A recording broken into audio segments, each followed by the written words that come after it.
এই পর্যায়ে মঞ্চে ডেকে নিচ্ছি আনাস মাহফুজকে। হাফেজ আনাস মাহফুজ আসছে গোপালগঞ্জ থেকে। আসসালামু আলাইকুম ওয়া রাহমাতুল্লাহি ওয়া বারাকাতুহু। ওয়া আলাইকুম আসসালাম ওয়া রাহমাতুল্লাহি ওয়া বারাকাতুহু। আউযু বিল্লাহি মিনাশ শাইতানির রাজীম। লাহু মুলকুস সামাওয়াতি ওয়াল আরদ। আউযু বিল্লাহি মিনাশ শাইতানির রাজীম। বিসমিল্লাহির রহমানির রহিম।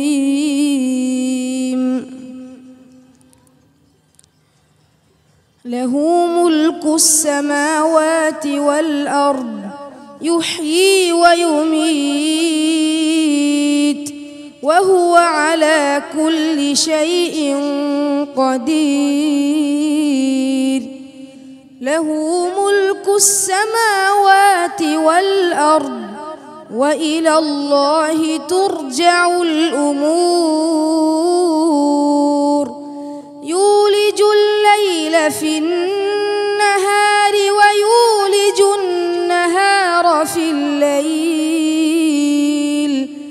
وهو عليم بذات الصدور. আর কোথায় আছে? الذي له ملك السماوات والأرض والله على كل شيء شهيد. تبارك الذي نزل الفرقان على عبده ليكون للعالمين نذيرا. الذي له ملك السماوات والأرض ولم يتخذ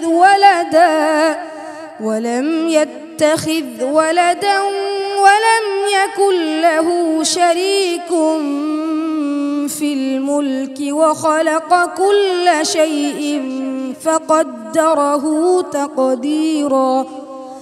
واتخذوا من دونه آلهة لا يخلقون شيئا وهم يخلقون ولا يملكون لأنفسهم. আর কোথায় আছে? ইন্নাল্লাহা সূরাতুত তাওবায় আছে না? বলো ইন্নাল্লাহা লাহু মুলকুস সামাওয়াতি ওয়াল আরদ। ইন্নাল্লাহা লাহু মুলকুস সামাওয়াতি ওয়াল আরদ ইউহয়ী ওয়া ইউমীত ওয়া মা লাকুম মিন দুনিল্লাহি মিন ওয়ালিয়্যিন ওয়ালা নাসীর। আর কোথায় আছে? সূরাতুল আরাফে আছে না? বলো قل يا أيها الناس إني رسول الله إليكم. قل يا أيها الناس إني رسول الله إليكم جميعا الذي له ملك السماوات والأرض لا إله إلا هو يحيي ويميت. فآمنوا بالله ورسوله النبي الأمي الذي يؤمن بالله وكلماته واتبعوه لعلكم تهتدون. আর কোথায় আছে? ألم تعلم أن الله له ملك السماوات والأرض يعذب من يشاء ويغفر لمن يشاء والله على كل شيء قدير. حسبك. صدق الله العظيم.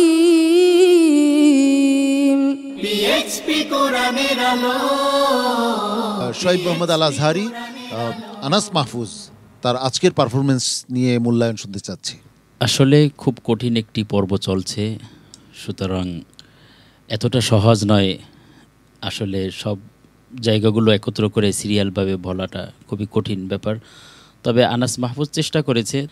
তো আনাস মাহফুজ, তোমার আরও মুতাশাবিহাতের এগুলো আরও তোমার প্র্যাকটিস করতে হবে। তোমার জন্য অনেক অনেক দোয়া রইল। আল্লাহ তাআলা তোমাকে অনেক বড় কোরআনের হাফেজ এবং খাদেম হিসাবে কবুল করেন, আমিন। আল্লাহুম্মা আমিন। মোহতারাম হাফেজ মৌলানা আবু ইউসুফ, মুতাশাবিহাত এই আয়াতগুলো তো তোমরা অনেকেই এই ব্যাপারে তোমাদের যথেষ্ট ধারণা আছে, হ্যাঁ। তো এগুলো বের করে করে তেলাওয়াত করাটা অনেক বেশি, আমি বলবো এখন কঠিন না, হ্যাঁ। নিশ্চয়ই প্র্যাকটিসের অভাব, হয়তো বা অন্য কোনো কারণও থাকতে পারে। তবে আজকে আমরা কামনা করছিলাম যে গত পর্বের চেয়ে আজকের পর্বটা আরও ভালো হবে, কিন্তু সেটা হয়নি। দেখা যাক সম্মানিত বিচারক মণ্ডলী কি সিদ্ধান্ত নেন, সেটার উপরই তোমার সন্তুষ্ট থাকতে হবে, এগিয়ে যাও।